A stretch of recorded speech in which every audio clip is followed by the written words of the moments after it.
headlights. I made it down the coast in 17 hours, picking me a bouquet of dogwood flowers, and I'm hoping for Raleigh I can see my baby tonight.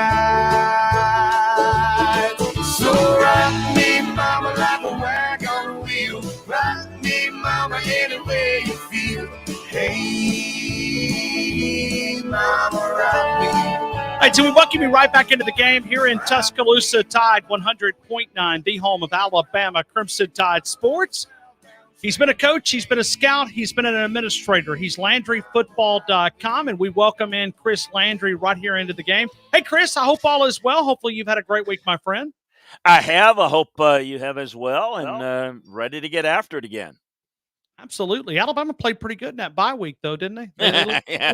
Those are. I tell you what, it is. I was asked today on another show about what looking for with teams coming off of bye weeks, is particularly in the case of like Alabama that has it this time every year, is just what adjustments you can make, because there's some things you can do with a bye week, and I know it's recruiting and getting healthy, but from a schematic standpoint, there's some things that you can do, and I think this will tell us a lot. Not this week's performance, but going forward, what can they do to improve their situation the rest of the year? And it'll tell us at least what they think about this team and what their capabilities are. Well, and you look at it. How much time can you do in the season from self-scouting? How much time can you really spend self-scouting in the season when you don't have some extra time like the bye week? Well, that's what the analysts are for. So the analysts will, and it is very difficult. I can tell you, and I have the bloody eyes to show for it. When, in my days when we didn't have all the staffs and everything, you'd spend extra time doing that. You might even spend time when you go on a road trip, and you when the meetings are over, you get ahead. But with these analysts today, that's part of what you can do. So just for example, they take every play that they've run, and they scout themselves like they'd scout an opponent. Every situation, and with the digitized way that video is now, you can take every play in every situation. So every third down in plus territory, every third down in red zone, every third down back in your own end, so on and so forth, every second down, first down, what have you. You can really get a feel for what it is that you do and what you've done well when you've done it, and what you try to do is break those tendencies. So, like, okay, if we are showing a tendency to do X, we need to do Y a little bit more. Well, we won't change what we do, but we will have the same look, but do something different out of those looks. That's part of what you want to do, self-scouting, and you can do that. But imagine with the extra time, you can get into it a lot more, because you've got extra time to get ready for your next opponent being LSU. And so those analysts have extra time to even go in more in depth. But you try to do that when you have a staff as big as Nick has all along. Is there a risk to over-evaluate? Can you do it? Can you? Sure. Okay. Yeah, that's where you think you got to, your experience of coaches to say, yeah, well, okay, like it's fine to say, people say, well, you got to do something different. Well, you do something different if you're capable of running that. And if you got guys that can run it, you can say, well, you ought to run this. Well, no, if you can't block it that well, or you can't run it that well, you're not very good at it. That's part of what you do in your game plan every week, is you go in with a big old game plan, like an hourglass. And then based upon how you execute it in practice, you start throwing things out that, it's great. This might be a great look against this opponent, but if we can't execute it, what good is it? So you start to do that. Well, I think you can do this in your self-scouting is, okay, look, yeah, we are doing certain things well, but maybe we're a little predictable. We'll do those things in different scenarios or with different looks. I think the best teams and the best teams that do the best job, Ryan, is there's certain things, regardless how good you are, that you do better than others. It's just, I don't care what it is. So do the things that you do well, but use window dressing to camouflage it, meaning you can make it look different pre-snap to make people think something else is coming, but you do very little things or try to do very little things out of different looks. That way, you maximize repetition on the things that you're doing really well. But if you use, whether it's stemming your front on defense, showing different pre-snap looks and coverages, whether it's pre-snap motions on offense, different alignments, that's window dressing, eye candy, whatever you want to phrase it. I think all the great teams, you can even go back to like Tom Osborne's Nebraska teams. They ran very few things, but boy, they'd run some of it out of different looks. Sometimes they didn't even do that. But when they did it, what they changed was the looks. Now, I think the game has become a little bit more sophisticated today and with tempo and everything, but I think when you do things, do different looks, even though you don't do as many things out of them. Chris, let's go back to the weekend of college football. Is there somebody that maybe just played well? I mean, there's so many different ways that you could go. I mean, you could probably spend the next hour, answering this one question. But was there one team that played above the rest that you said, "Man, these guys went into the weekend. They had a chance to prove that they belong in this conversation of college football, and they just exceeded those, or at least met those expectations." Anybody from the big takeaway? Maybe Chris Landry, team of the week or something. I think most people would point to Michigan State because that was a big win. Now, let me say this, and all of that's deserving, and Kenneth Walker is outstanding. I don't know how Wake Forest let him out of Winston-Salem, but be that as it may, I thought Michigan outplayed him for the first half. But it's an example of if you outplay somebody – but you come up with threes instead of sevens. I mean, they left 12 to 16 points on the board, and then they left the crack in the door open, and Michigan State came back, and I thought they were mentally tougher, more physical, and they were able to run the football and just kind of, take that crack in the door and just bust it wide open in the second half. So they jumped out. The other one is Auburn. I thought Auburn did a tremendous job, particularly defensively in the red zone against Ole Miss. I thought they handled them very well, did a really good job, and they impressed me. It wasn't a lot of surprises. I mean, if you think about it, it was more about, Georgia, I don't know that I've seen a 2-minute stretch, game clock stretch, where it goes from that was a 3-0 game going in a halftime, Ryan, and it ended up being 24-0. It was like, wow, I just watched it, and I'm like, I need to watch that again. It's like, I think I missed something. It was just right in front of me. Those things jumped out at me. There wasn't, it was kind of one of those innocuous weekends. Mississippi State getting it done against Kentucky too was with 35 runs.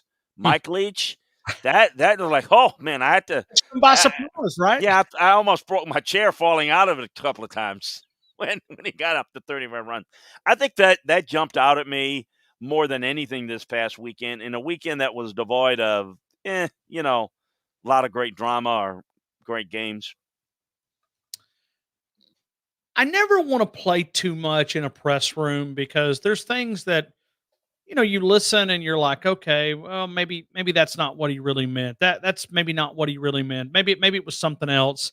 But something awkward happened earlier this week when Dan Mullen was asked, and you and I have talked about struggling in the recruiting side of things, especially nowadays with college football. If you don't recruit, it's always been like that. But if you don't recruit now with the early signing period, you're going to be in trouble. A lot of people have complained from Gator fans down in that area, talking about Dan Mullen's not been the best of recruiter. He was asked about that on Monday and, talked about, well, we'll recruit when it's recruiting season. Did you take anything from that? I mean, was that something that, because I know it grabbed us and it spent a lot of time talking about it here in T-Town. Yeah, and I knew when he said it, I knew what he meant to say, and I knew he stepped in it like, a big old mess in a cow patcher. Yeah. And I said, oh, boy, this is going to come back to bite him in the keister. Of course, what he meant to say, anybody, including them at Florida, they're recruiting all the time. You have to. And with signing day in December, they're doing double duty, and it's one of the reasons why that most of the staff is, including them, they're gone in the bye week, the open date, because of recruiting. But he said it as he typically says things awkwardly. Well, we'll deal with recruiting, or whatever the exact phraseology that made it sound like, no. We don't worry about recruiting. We'll take care of it. That's not what he meant, clearly. But when you say it, and it is justifiable, not for the comment, but when you look at recruiting, they're not recruiting that well. I don't buy all the recruiting rankings, but if you look at it, they're about 8th, 9th in the conference right now, and they lost their 2 best commitments in the last 2-3 weeks. And we know on the heels of they're not recruiting nearly as well as Georgia. And on the heels of Kirby Smart, this is why the question was asked.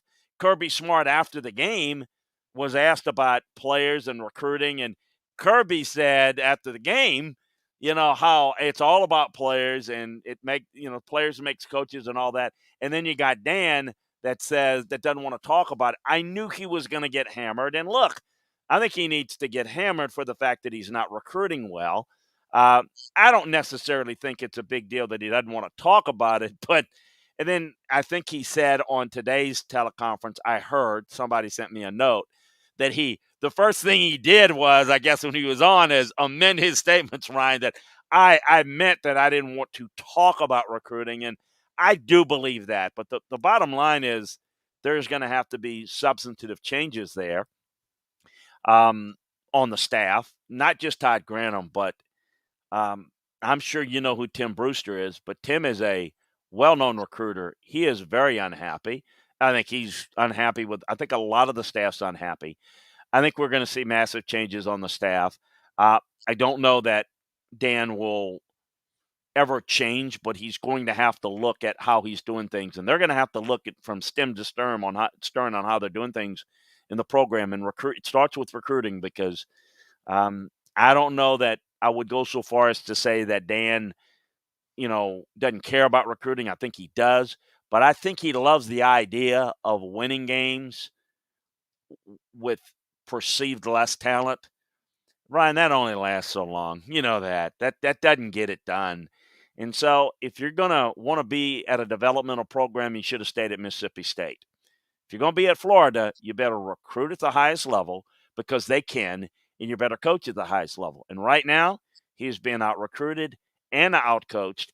And I think it's not just the beatdown against Georgia where you're overwhelmed, but when you get beat by LSU, when you get, beat and thumped and out-coached by Kentucky, those things, they're not setting well in Gainesville, and they're getting worse, and they're asking the tough questions, and he squirms, and it's just a never-ending negativity because he just doesn't handle that very well. He doesn't handle criticism well at all. Could you see? I'm sorry, the parking lot. That's the alarm going off in Gainesville, by the way. Yeah, well, it could be somebody maybe. I was looking to make sure my Toyota was still out there. So, but could when you look at Dan Mullen, could you see him in the NFL? Because if you don't enjoy recruiting, that comes out. You can only fake it for so long. Well, I know that it was talked about him in the NFL last year. I know from firsthand experience, because I was involved in it. He requested an interview with the Jets, and I think they gave him a Zoom interview, but he was never under any real consideration. I don't know that he is first of all, he's not well liked, and one of the things about Dan, when he doesn't come off well in the media interviews, it's also a problem. I don't know how many people know this, but before Willie Taggart was hired at Oregon, Dan requested an interview and interviewed with Oregon. Oh, wow. And the interview really went bad. It was like, I'm not going to tell you what the Oregon folks said because it's not airborne radio, but like, this guy is I just let your imagination run wild. And it was like, this didn't go, it's like, and, Jeremy Foley, the former athletic director in Florida, did not want to hire Dan because he didn't think Dan he was around Dan under Urban, and he thought that Dan would be tough to work with and nobody would like him. And so this was obviously a new athletic director there. Scott Strickland did it. And so I think as much as Jeremy missed some of the hires as well, and he made, the Muschamp hire and, Jim McElwain hire and, Ron Zook hire. Actually, that was Jeremy did that. There was a couple of moves that he made that didn't work really well. Jeremy knew that this wasn't going to probably be as good of a fit. So I don't know. I really don't. It's up to Dan. The guy's a talented guy, but he is stubborn to a fault. And I think if you think you got all the answers on anything, you're in trouble. And I think he's humbled enough to recognize some of the things he's got to get changed, because the other thing is I just don't know. I don't know that he is well thought of and will be as well thought of and easy to work with in the NFL. In other words, I don't think he's as hot of a candidate as maybe he'd like people to think he is in the NFL. I could be wrong. It only takes one, but I don't sense that. We're talking to Chris Landry, the Alabama Scouting Report, and we'll take phone calls if you want to jump in. We've got a couple already on the line, and we'll take those in that next segment. But to go back to what we were talking about just a couple seconds ago, when you look, Steve Spurrier, you don't have to ask him for his opinion, because when you think about him, he always gives you his opinion, right? I mean, it's always there. Yes. So having him in the building, can that be a distraction? I mean, because he has an office in the building. Yeah. And he's not just sitting there, being a quiet mouse. I mean, he's talking. Can that be a distraction for that administration and that coaching staff? Oh, I think it can be. I think it just it depends upon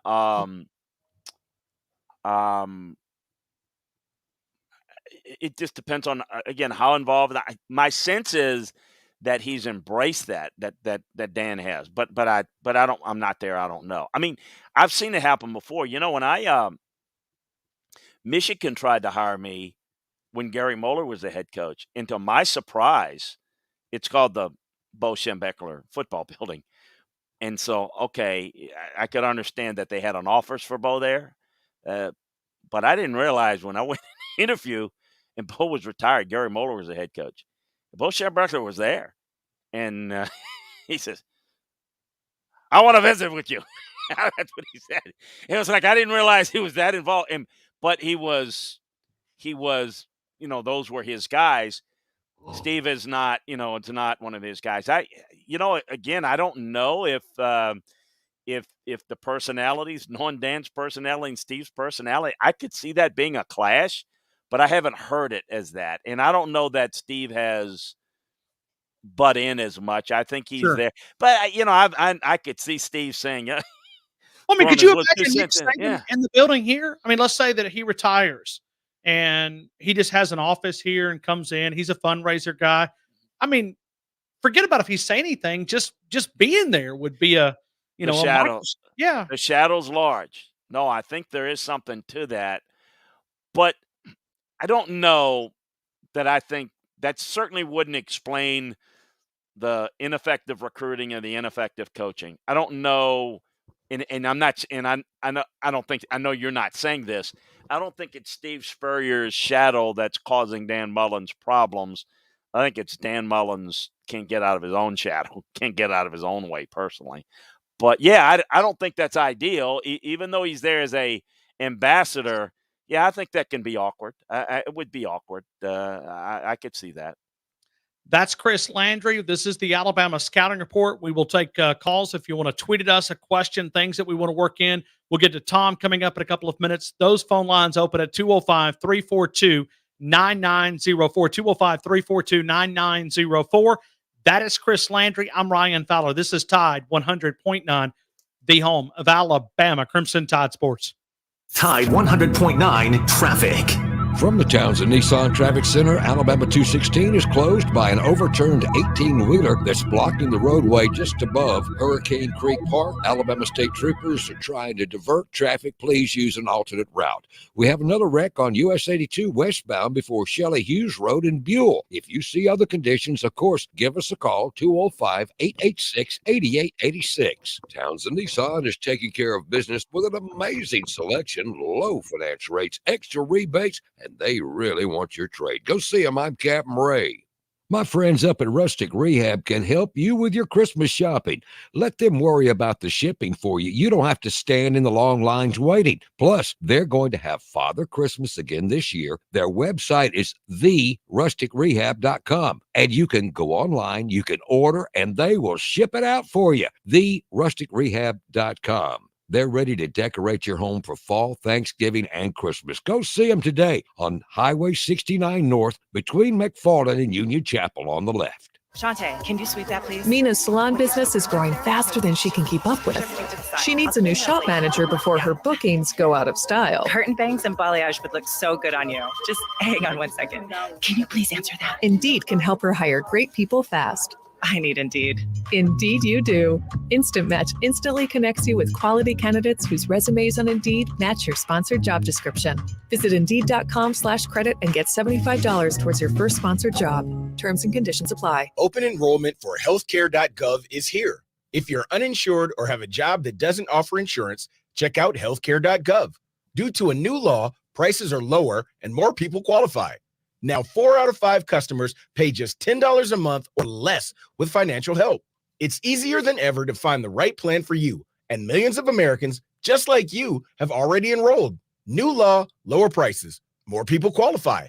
Sign up at healthcare.gov by December 15th. If you're drowning in IRS debt and can't afford to pay, then you need to take advantage of special IRS tax programs that are available and free yourself from IRS collection efforts once and for all. Due to the financial hardship consumers are facing throughout the country, the Internal Revenue Service has made it easier to settle delinquent tax problems. An open phone line has been established by Community Tax for consumers to call and see if they qualify. Take down this number or store it in your cell phone, but call the Community Tax Helpline at 800-587-5063. If you owe back taxes to the IRS and cannot afford to pay them back, or even if you have years of unfiled tax returns, there's no need to fear anymore. But you have to call the Community Tax Helpline today at 800-587-5063 for the help that you need. Don't take on the IRS alone. They can attack your wages, savings, pension, home, and even your Social Security check. Call 800-587-5063 for your free consultation and to see if you qualify. That's 800-587-5063. Big Mike's Steakhouse in downtown Moundville and throughout the state of Alabama, Orange Beach, Andalusia, Thomasville, Auburn, Alabama, but that close location in Moundville, voted by the Alabama Cattlemen's Association as the #1 steak in the state of Alabama. When you look at the ribeye, Big Mike's ribeye, 24 ounces, their favorite ribeye. You better be hungry. Great seafood options. Many different appetizers. It is Big Mike's in downtown Moundville. Call ahead orders 205-371-2333. Wednesday through Saturday, 4 until 10. Go see our friends, Big Mike's in downtown Moundville. Tide 100.9 Tuscaloosa weather. Cloudy and very cool this afternoon and tonight. The chance of a little scattered light rain. The high today 54, tonight's low 43. Tomorrow, any light rain ending early in the day. The sky will stay cloudy, the high in the mid-50s at 56. I'm James Spann on the ABC 3340 Weather Center on Tide 100.9. It's 53 degrees in Tuscaloosa.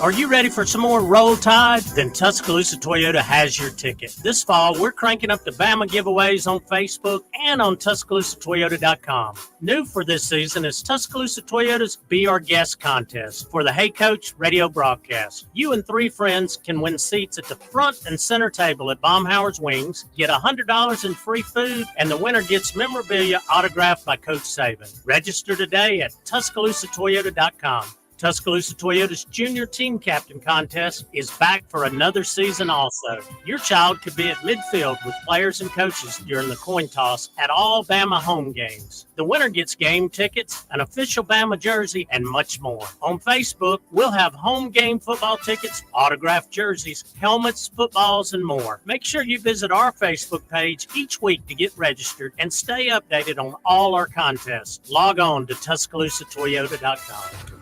I'm going to tell you how you can get real health insurance for as little as $6 a day. Yes, now you can get affordable health insurance for you and your family immediately, starting at just $6 a day. And coverage is guaranteed regardless of your medical condition. That's right, for about $6 a day, you can have guaranteed health insurance. And there's dental, vision, and prescription coverage too. You owe it to yourself and your family to make this free call right now and learn more. There are no deductibles, no waiting period, no contracts, and coverage is guaranteed. Call National Health right now for your risk-free guaranteed health insurance quote starting at just $6 a day. Call now.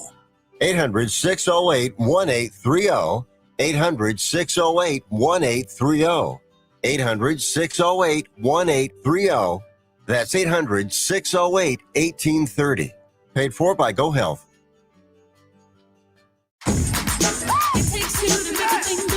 It takes two vaccines to help protect you this season, the flu and COVID-19.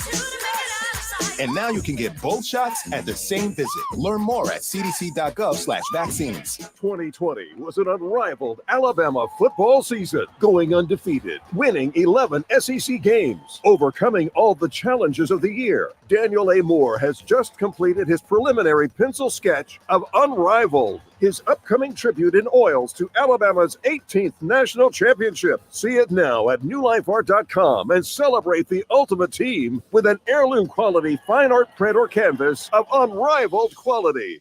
Currently on the artist easel is his fine art salute to the 2020 Heisman Trophy winner, Devontae Smith. Heisman Heights will feature Smitty's miraculous one-handed touchdown catch during the LSU game. See the color sketch now. Limited edition fine art prints and canvases will be meticulously produced for this series of exquisite oil paintings. Pre-order your print or canvas today at newlifeart.com or by calling 1-800-735-2787.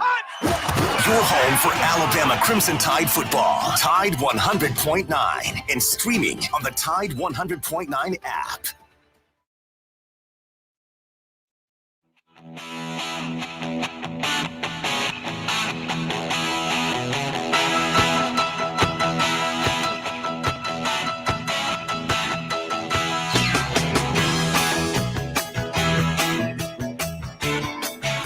All right, so we welcome you right back into Tide 100.9. This is the Alabama Scouting Report with Chris Landry. As we get things started, we'll go back to phone calls coming up in the 4 o'clock hour for our score prediction contest. But if you want to be a part of Chris Landry, if you've got a question, we've already got some of those chiming in, and we're going to get to Tom. But, Chris, before we get back to football, let me just ask you, are you a baseball fan? Did you watch the World Series at all?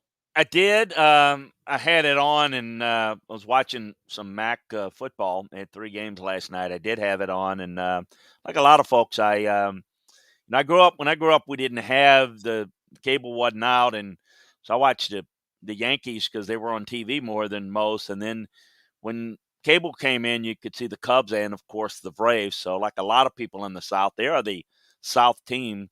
Most people in Louisiana, though, kind of adopted the Astros over the years because it's so close and you can go over there. I know as a kid, we'd go to the Astrodome to watch some games, but yeah, watched it and do, before I do this show, I do one in Atlanta every week. So they're obviously very excited, but I had it on, and once we were up 5-0, I just kind of kept an eye out on it, to see if it might be, a comeback. And it clearly wasn't. What an impressive, from the trading deadline on, what a great kind of 2 seasons in one for the Braves. Well, and being someone who loves to analyze film the way that you do, and the one thing about baseball is it's like a chess match. You know, it's counter moves, and I know football is as well, but it's fun to watch that if you get into the chess match side of baseball. especially during the month of October when the pressure's on. I tell you what, there's nothing, it's the most unique thing in sports is if you have like a pivotal game, like a game 7 of a championship series or the World Series, and you got, it's the bottom of the 9th and the tying runs at second, and you got one out. I mean, just the no clock, and it's like the pitcher's got the ball on the mound. It's like a hold your breath, what's going to happen, and it's foul off and a foul. I mean, it's just there's nothing quite like that. It's unique. Whereas in football, you got the clock element. Other sports you have it. Yeah, it's really unique. But yeah, congrats to them. I know that's a lot of people around the South are exulting today. All right, this is a very random question. I mean, very random. Baseball, when you go in and they do the batting, the warm-ups, hitting practice, and all that, when you're able to go in the locker room and you can do interviews prior to the game, and they open now. COVID's different, but you could go in. But there's always one player that you can never talk to, and that's the starting pitcher. Nobody talks to him. None of his players around him talk to him. Like he's in a chair, just like he's in a mental zone. Is that because we don't go in the NFL locker room prior to the game? It's after the game in the NFL. You do it in Major League Baseball after, but it's real brief. Is that the same way for quarterbacks, or is that just something that maybe is a little different? Are they dialed in like that? Yeah, they all have their routines. Like I had probably the most unique one I ever had was Steve McNair. He would literally take a nap. No, he'd literally before the game, he would take a couple of towels and roll them up big like a pillow, and he would just take a nap. I mean, I'm talking, sawing wood. They're cutting Z's, just snoring away, and power nap. Yeah, power nap right before. And, first couple of times I told Jeff one time, I says, is he going to make it? I mean, do we need to throw water on him? No, it'd be good, But Kozar was, you go through different guys, had a little different routines, but they all do. You kind of want to, you let guys kind of into their moment. I think you let them go through their warm-up routine. And a lot of people think it's the big speech before you go out. And if it's a long speech, you're in trouble. It better be a couple of messages because they're ready to go. And if it's, if they're prepared correctly, they're ready to go.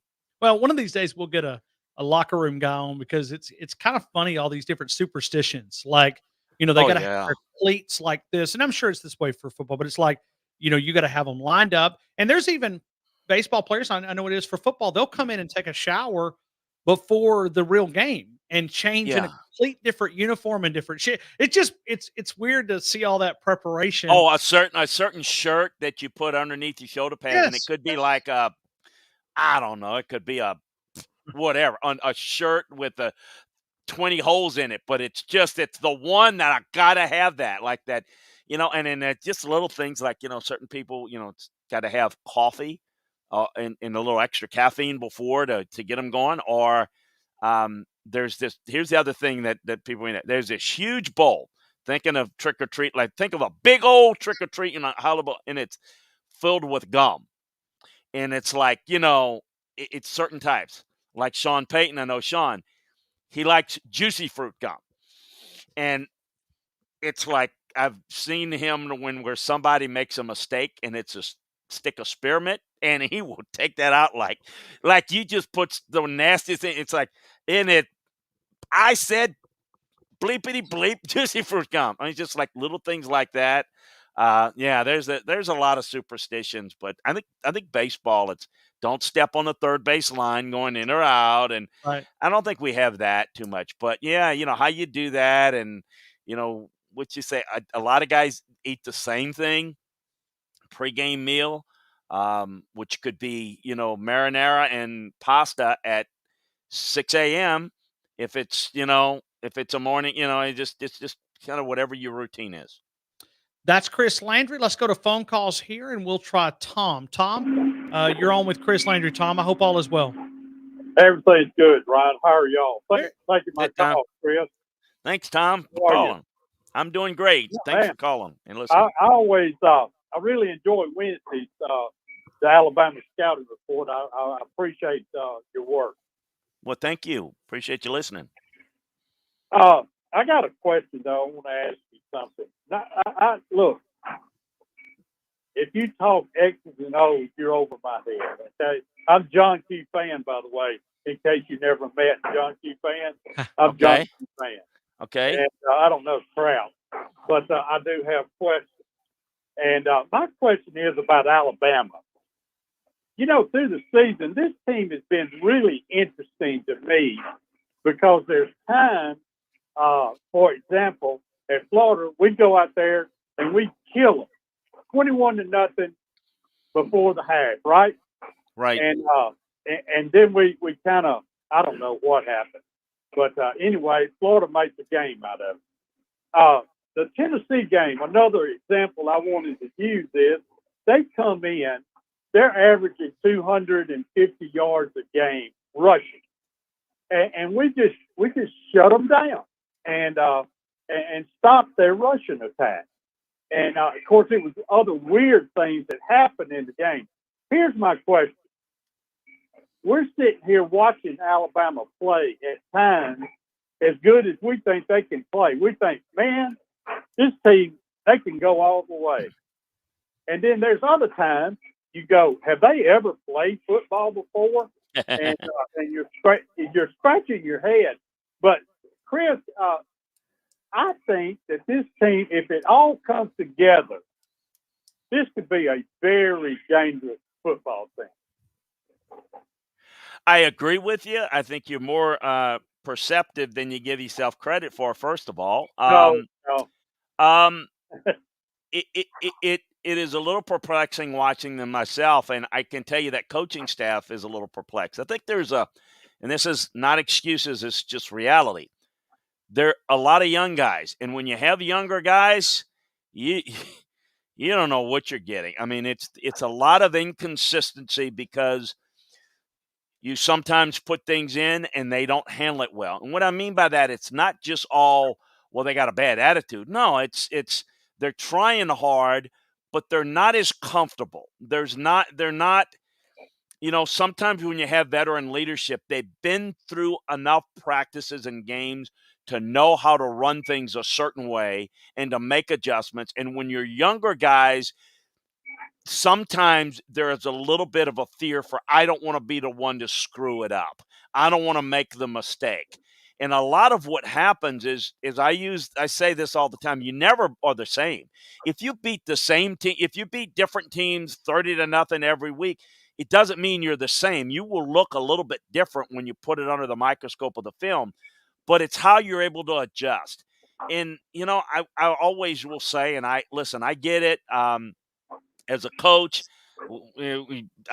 criticism is valid, fair, but, I would ask this is that if coaches do a really good job one year, do you think they're getting lazy or taking stupid pills the next? Sometimes the variable is the players just don't handle it quite as well. And everything's relative to who you're playing. Like, for example, I thought Florida did a good job, but I thought Alabama was a little bit confused defensively because Florida was running tempo and Alabama got out of their gaps. Well, I thought they made great adjustments. I thought they did a great job against an Ole Miss offense that's very good. As you just mentioned, did a good job against Tennessee. But in other games, there's stretches within the game where they don't adjust quite as well. Why is that? It's a great question. I don't have the magical answer. And I can tell you they don't have it inside that coaching, because if they had it, it would be fixed. It's a constant trying to teach and coach and get them to understand, because football is a lot of game of adjustments, but your players are going to have to be able to absorb it and understand it. And a lot of times when you try to make adjustments, you're limited to what they can handle. And I always like to say this, and I use the complimentary football term. So let me explain for people who maybe don't get that, is when you can be good on offense and sustain the football, you have maximum time for your defense to rest and maximum time to go over adjustment between series. When you don't have that time, you're going back out there again, you're not as rested, and you don't have as much time to make adjustments. So therefore, that leads to kind of a deleterious effect where you're constantly kind of, trying to push a snowball uphill as opposed to pushing it downhill. And I think that's happened with this team. And look, I don't think they're as deep or as dominant on the defensive line. And I think they've got some issues on the offensive line. So I think they're working through it. I think they're really a good team. I don't know if they're good enough to beat Georgia, but I think they're trying to figure out what is it that this team could maximize so that we can build towards the end of the season for a run. I think that's why this is going to be a fun stretch, even though I expect them to win their last 4 games, is how they do it and how they progress. Tom. Thank you, Chris. Thank you, Tom. Thank you, Tom. Yep. And we'll go back to phone calls here in just a couple of seconds. But I want to go back to Auburn here for just a couple of seconds. How much is this team getting better? Now, I know they caught Ole Miss, and they were without some of their wide receivers and offensive linemen and tight end and Matt Corral. But this team looks, and they get on to me when I say this, but they look like they're getting a lot better. Is that showing up on the film? Oh, yeah. Yeah, look, I mean, this is the team that really struggled against Georgia State. Why? A lot of guys that were, they're trying to prove that offensive line, they were struggling. A couple of things that are really different. They're so much better coached in a lot of areas, but the offensive line, Ryan, the use of tight ends, so much better. They didn't use it under Gus. They're using it and having a positive effect in both the run and pass game. They made a change at receiver coach, and I understood why. I think that Brian took or agreed to keep a guy that he realized during the season they weren't getting it done. Now, they're not overly talented at receiver, but they were really poorly aligned. It probably cost them the Penn State game with mental errors at receiver. So they're better there. Now, a lot of it is they combine all of that with what can Bo Nix do and what he can't do. Hey, you know what? This guy with a clean pocket, or we get him rolled out, we use his mobility. We do a lot of half rolls and a lot of boots and waggles. Hey, give him some high-low reads, make some plays, play extensions, teach our receivers to work back to the quarterback. So if our receivers can't win off the line of scrimmage or in the route, then you know what? Have the quarterback roll out to give them more time to work back, circle back, and make a play. They are taking what they have and are really doing a good job of coaching it. So, yes, they're better.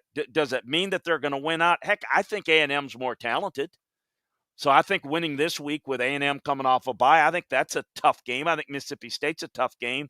I think obviously Alabama's a tough game. So I don't know that, they're better. And, like people are saying, well, they win out and they win all their games that can go to the playoffs. No, they're not. They're not that type of team. They're not that good of a team. But when you go from where they were, where they probably had a great chance, if they go back and played, if they go back and play Penn State now, they'd beat them by 17 points. But, they're a better team. They're coaching. And again, when you coach well, it takes time for it to take root. Kind of like we just talked with Alabama. It's like, okay, you got to build one practice and one meeting and one game off of another, off of another, off of another. It's like planting in a garden. You can plant it, but it's not going to grow tomorrow. You got to water it. And then all of a sudden it bears fruit. And in the coaching vernacular, you start to see that get a little bit better. I absolutely see it on tape. I think it's a good job. I think he's probably done as good a job as if I had to vote today, he'd be the coach of the year in the league. Well, I don't know. I think maybe Kirby's done a really good job too. We don't give enough credit for the guys that actually win, but I think the turnaround that Brian's done has been as good as anybody. I'll say that, but we'll see. I still think that there may be 2 to 3 more losses left on their schedule, at least roster-wise. We'll see what they do. That's Chris Landry. When we come back, I'm going to ask him about the College Football Selection Committee rankings that were released last night that involves Georgia, Alabama, Michigan State, and Oregon. And I'll have to give Seth Emerson this because he put it out. It's all right there in front of us, but kind of seeing it, former assistant coaches under Nick Saban right there in that top 4. The system works. And there's proof of it right there. We're talking to Chris Landry. This is the Alabama Scouting Report here on Tide 100.9, the home of Alabama Crimson Tide Sports. Tide 100.9 traffic. From the Townsend Nissan Traffic Center, Alabama 216 is closed by an overturned 18-wheeler that's blocking the roadway just above Hurricane Creek Park. Alabama State Troopers are trying to divert traffic. Please use an alternate route. We have another wreck on US 82 westbound before Shelley Hughes Road in Buell. If you see other conditions, of course, give us a call, 205-886-8886. Townsend Nissan is taking care of business with an amazing selection, low finance rates, extra rebates, and they really want your trade. Go see them. I'm Captain Ray. My friends up at Rustic Rehab can help you with your Christmas shopping. Let them worry about the shipping for you. You don't have to stand in the long lines waiting. Plus, they're going to have Father Christmas again this year. Their website is therusticrehab.com. And you can go online, you can order, and they will ship it out for you. therusticrehab.com. They're ready to decorate your home for fall, Thanksgiving, and Christmas. Go see them today on Highway 69 North between McFarland and Union Chapel on the left. 24 hours a day, 7 days a week, Rumsey Environmental serves West Alabama with quality waste removal services customized to fit your needs. Services include portable toilet service, a variety of sizes and construction debris removal containers, and storage containers to protect the valuables at your work site, and even temporary office space. Give Rumsey Environmental a call today, 205-248-0002, or visit them online at retuscaloosa.com. That's retuscaloosa.com. Fall is in the air, football season is underway, and Townsend Honda has ways for you to save. Like a new 2021 Honda Accord with rates as low as 1.9% APR. Drive to the game in a new 2021 Passport, Pilot, or HRV. And for a limited time, get 0% APR. Townsend Honda, Skyler Boulevard, Tuscaloosa, where every new Honda comes with a lifetime powertrain warranty. 0% APR on select models for limited time below qualified buyer. Plus tax tag, title, and dealer fees with approved credit through Honda Financial. See dealer for details. Everybody loves Taco Casa. Everything we do in our store, we prepare in our store. You know, we hand cut all of our tomatoes. We block and shred our own cheese here in the store. So we still hand cut our chips, our sopapillas, our taco shells, our chimalupa bowls. Our chili takes about 4 to 6 hours to make every single day. The goal in that is to provide the freshest, best quality to our customers. So we just look at it as, hey, basically, we're your kitchen. You're just coming to eat in your kitchen. Taco Casa, under the biggest cactus in town. Brian Harden Construction, serving the community of West Alabama, throughout the state of Alabama, and our neighboring states. Crane and equipment rentals, up to 300-ton cranes available, CNC machines, reverse engineering, laser cutting, specialist in modern construction. Let's build something together. Brian Harden Construction, bhardenconst.com, where you can start the process. We're looking for pipe welders, pipe fitters, structural welders, experience you can count on. Let's build something together. Brian Harden Construction, a proud supporter of Crimson Tide Athletics. Tide 100.9 Tuscaloosa weather. Cloudy and very cool this afternoon and tonight. The chance of a little scattered light rain. The high today 54. Tonight's low 43. Tomorrow, any light rain ending early in the day. The sky will stay cloudy. The high in the mid-50s at 56. I'm James Spann on the ABC 3340 Weather Center on Tide 100.9. It's 53 degrees in Tuscaloosa. Where the legends of Alabama football hang out. McCarron, draw play. Lacey, huge hole. Touchdown. Yep. Alabama touchdown. The game with Ryan Fowler. Your home for Alabama sports. Tide 100.9 and streaming on the Tide 100.9 app.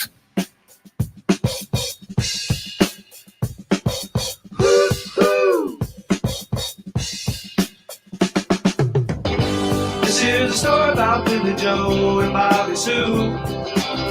Two young lovers with nothing better to do. They'd sit around the house, get high and watch a tune. And here's what happened when they decided. All right, so we welcome you right back to the Alabama Scouting Reporting involving an in-state team. Pete Thamels reporting to Conference USA has invited Liberty Jacksonville State, New Mexico State, which will be Alabama's opponent next week, and then Sam Houston to join the league. Just something that, from a local perspective, a couple of hours north, and this would be a huge move for Jacksonville State to to get in a conference. And you look at a little small program that has built their way up. So just something to kind of throw out there. Chris, I'm not really sure if you have a reaction to that, but hey, Well, anytime a small school like that makes a jump, that's big news. Yeah, great for them. To a decent conference. Yeah, great for them, Ryan. Sorry, I didn't mean to jump on you there. Yeah, great for them. And man, has anybody suffered more than Conference USA? Sure. This, man. I mean, the old, what runs downhill. I mean, the Big 12 jumped up and took the AAC, and the AAC went, and now it's the Sun Belt that's the better. It's just leaped ahead of Conference USA, and Conference USA is just literally trying to survive. But that's great. That's great for Jacksonville State. All right, so let's go to this college football playoff committee. Georgia, Alabama, Michigan State, Oregon, Ohio State in the top 5. Cincinnati on the outside at 6. Michigan 7. Oklahoma 8, 9. Wake Forest 10. Notre Dame. Did you like the playoff rankings? You think they're fair? I don't put a whole lot of stock or concern about it to the end. It's going to change. I have a hard time really knowing what they're doing, how they're doing it. And you're not going to really please everyone. See, people have always asked me, well, who looks the best when you look at film? Well, that could be different than who's the most deserving. And here's my takeaway. Cincinnati really has no path to make it unless everybody just implodes in front of them and leaves a spot. Just they don't. And Wake Forest doesn't have a path. Not that I'm saying that they should. I'm just saying they don't. Don't worry about Oklahoma. Oklahoma's got it. Oklahoma State, Iowa State, Baylor in the Big 12 championship game. If they win out, they're in. No doubt. Now, I'm not saying they are. In the way they're playing, they better play better or they're not winning out. But that's kind of one of those to where, and I'm not saying they're doing it this way, Ryan, but they put them there. And it's like, well, you had them there to begin with. Well, no, they dropped them down to 8, and they're going to let them earn it. And so they're going to get in if they win out. But if they don't win out, hey, so much. I think what's interesting is, okay, Michigan State, Ohio State. Well, that's going to take care of itself, right? They're going to play one another. And I think the loser's going to be out because obviously the loser's not going to play in the championship game of the Big Ten. I think Georgia could lose a game to Alabama and still get in. I think Oregon is going to have to not only win out, but probably do it impressively to hold off Ohio State. In other words, if it's Ohio State and Oregon and you got to decide between the two, and both are 12-1 in conference champions, and Oregon just pounds people the rest of the way, and Ohio State looks sloppy, I think Oregon could hold off Ohio State. But right now, I think what they're saying is, okay, we're going to honor the head-to-head, but then if they jump Ohio State over Oregon, it's, well, the whole body of work, you see. So I think that's kind of how I see it. And I don't think there's a whole lot of teams that control their own path. Alabama's one of them. Certainly Georgia is. I would say Michigan State is. I just, controlling your path and having the ability to win out are two different things. I'll say this. This is a little bit off topic, but it kind of is. I'm not a big prediction guy. Look out this week. Michigan State going to West Lafayette. That's a Purdue defense that plays hard, plays well, and you can throw the football on this Michigan State secondary if you get time. And just look out there. A big win. Michigan State's biggest rival is Michigan. Michigan's biggest rival is Ohio State. So that's big game, big win. I think that's gonna tell me a lot about Mel having his team ready to play. I think he will, but that's going to be interesting. So that's kind of how I see it. I think we kind of know who has a shot, who doesn't, and I think we pretty much can figure out where I think Cincinnati could get jumped by. I mean, let's just say Oklahoma State or Baylor, or I think one of those teams, if they end up winning out, they jump Cincinnati. I think Cincinnati is really not in a position to be in there. I don't, unless everybody collapses in front of them. Chris, I saved this question for the last. You're involved with the National Football League. You've been around it for a long time. we all had to cover the tragedy yesterday of Henry Ruggs, and a terrible mistake. You feel for the victim, you feel for him, the guilt that he'll travel with. What do you do? Is there a system there? Because I know that when you look at the Raiders cutting ties and all the different things there, is there a system in place for support? Because psychological, man, he's gonna go through a lot in the coming years, legal battles. But is there a system in place for support? Not that that's my number one concern, but it does cross my mind that he'll have to live with that guilt for the rest of his life. There is. He will have to go through a lot legally and what could be facing him. If all the reports from the crime scene investigators are true, it's scary to think that he would put his own life and anyone's life in that type of jeopardy. And it's also amazing that in this day and age, with all the different resources to get rides and the programs that are in place, Ryan, that every guy has a card that they can carry in their wallet. It's like a 1-800 number that regardless where you are, it can reroute to either an Uber driver or a driver of some sort and get you a ride. So you should never get behind a car driving it that fast, sober or not sober, certainly under the influence is awful. And it could have cost him his life as well. It cost someone a life. And her pet dog. It's awful. I don't know about his future, as you mentioned, emotionally, mentally. I don't know if you get over it, if you can ever come back from it. I don't know, what this is going to mean for him in terms of the crime and the punishment, and the legal part and all that.